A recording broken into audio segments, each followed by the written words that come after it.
Hello students, today I am going to explain you chapter 2 Correspondence with Government Departments, Public Services and Local Organizations. Introduction of this chapter.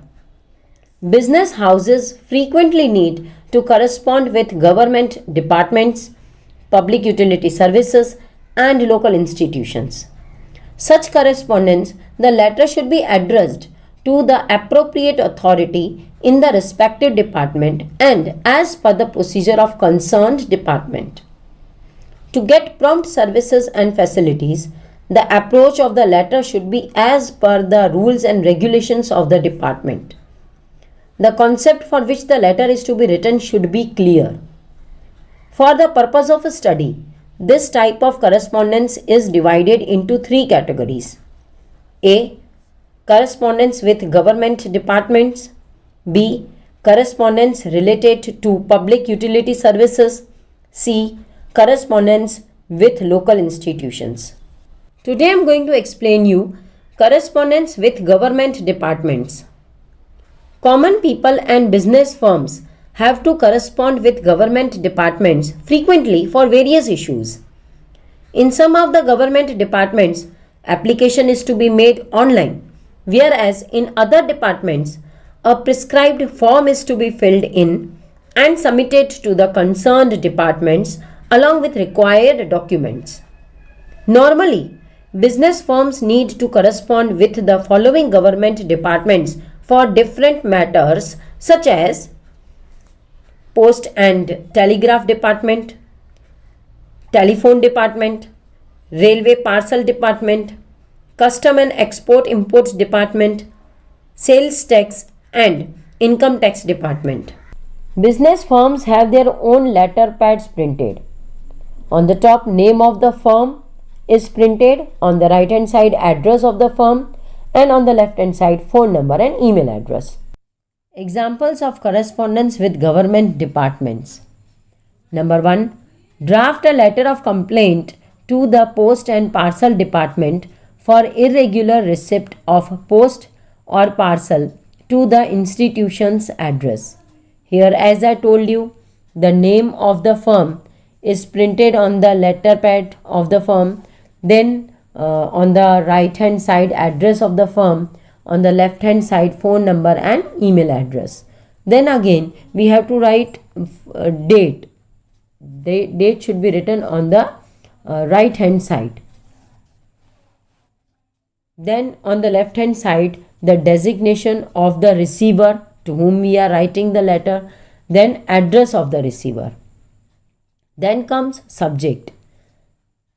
Here the subject is complaint regarding irregular distribution of post or parcel. Then comes salutation on the left hand side, sir. Then body of the letter. For years we have received various services of your department, and because of that we were in a position to run our business smoothly. However, in the recent past, we have not received outstation post or parcel on time. Their distribution seems to have become irregular. This has affected our business adversely. Goods are not received in time, which causes delay in taking business-related decisions.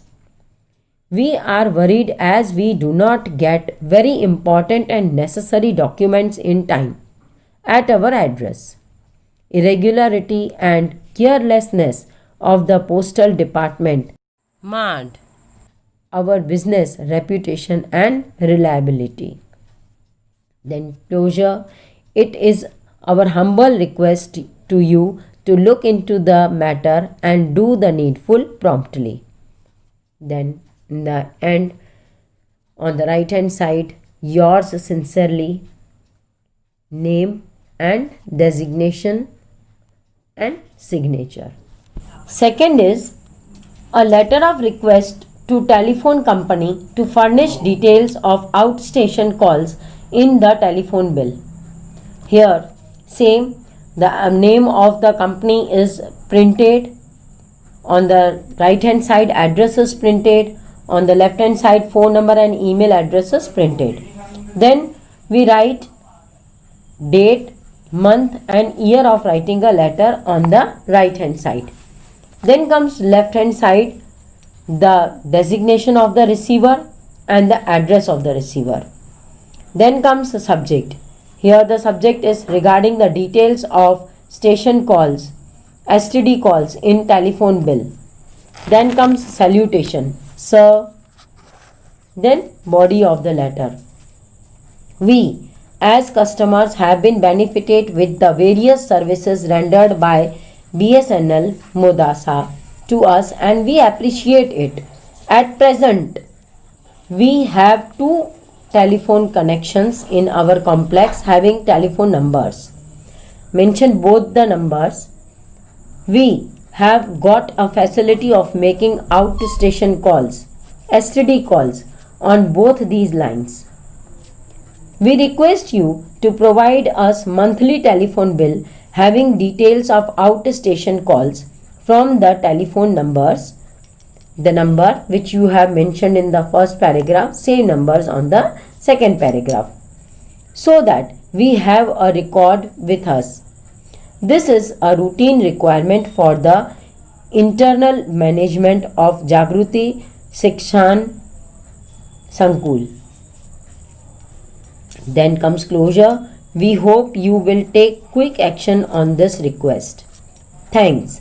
Then on the right hand side, yours faithfully, name and in the bracket designation of the person. Third example, draft a request letter to the telephone company to obtain a parallel connection on the same telephone number.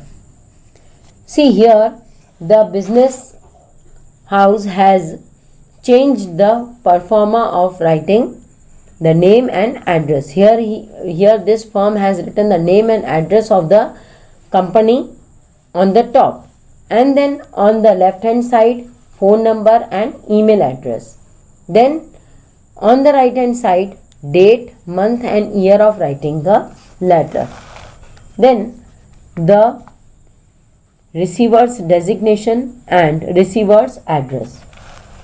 Then is subject. Here the subject is to obtain parallel connection on the same telephone number. Then comes salutation, sir, and then body of the letter.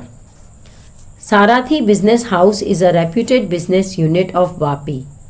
Our unit, situated on GIDC Road, is divided into 2 divisions. One is administrative department and the other is production department.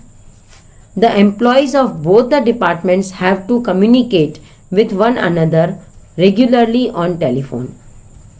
At present, we have telephone connection at the Sarathi Business House, wherein telephone number is given 266551. We desire to get the facility of more than one parallel connection on this number. This would make our business dealings through telephone faster and easier. We request you to inform us the procedure required for getting the above mentioned facility. Please let us know if we have to pay extra for this additional facility. Then thanks. Then on the right hand side, yours faithfully, name of the person who is writing the letter and designation, and then signature. Fourth, request letter to cancel demand notice as the income is not taxable. Here also same, the name and address of the firm is printed in the middle. Then on the left hand side, phone number and email address, and then on the right hand side, date, month and year of writing a letter. Then comes the designation of the receivers and address of receivers. Then comes subject. Here the subject is request for cancellation of demand notice. Then comes salutation, sir, and then body of the letter. For the last 10 years, we have been in business in Gandhinagar under the name of Dam Bookstore. As per the income tax rules, every year we file income tax returns. Our PAN number is mentioned here. We have been served with a demand notice on 2nd July 2016 regarding an amount of rupees 7,600 payable as the income tax for the assessment year 2015-16. It seems that the notice has been issued to us by mistake.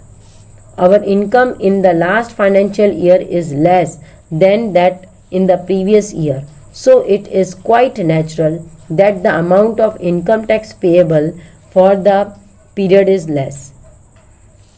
Keeping in mind the income of the last financial year, we do not have to pay additional income tax. I attach a copy of income tax return filed by me with the income tax department for reference. Here then, last para, closer para, we request you to check the income tax return and details filled by us and cancel the notice promptly. Then on the right hand side, yours faithfully, name of the person, and here the designation is that he is the owner of the firm. Then enclosure, copy of income tax return. Number 5th, letter regarding obtaining an export license. Here also same, the name of the firm on the top, on the right hand side address of the firm, on the left hand side email address, website, phone number of the firm, and then on the right hand side write date, month and year of writing the letter. Then again on the left hand side write the designation of the receiver and address of the receiver. Then comes the subject. Here the subject is to obtain export license, IEC code number 1. Then comes salutation, sir. Then is body of the letter. We are a large producer of machines for manufacturing and printing of notebooks and books. For the last 10 years, our machines are sold far and wide in the entire country on the large scale, and its demand is increasing day by day in foreign countries. 2.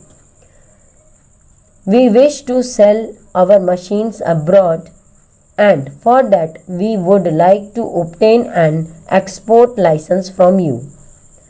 We would like to submit the following details and request you to issue us an export license to sell our machines abroad. Here are the list. Number 1, application form. Number 2, demand draft of rupees 250. Number 3, bank's certificate as per prescribed format. Number 4, self-attested copy of PAN card. Number 5, one photograph of the applicant. Number 6, rupees 50 stamped envelope with company's address. Number 7, rupees 10 stamped envelope with bank's address. 8, other documents. Then come closure. Kindly issue us the export license, IEC code number 1 promptly. Thanks. Then on the right hand side, yours faithfully, name of the person and designation. Here the designation is of owner. Then enclosure as above. I hope you have understood the topic of correspondence with government departments. Thank you.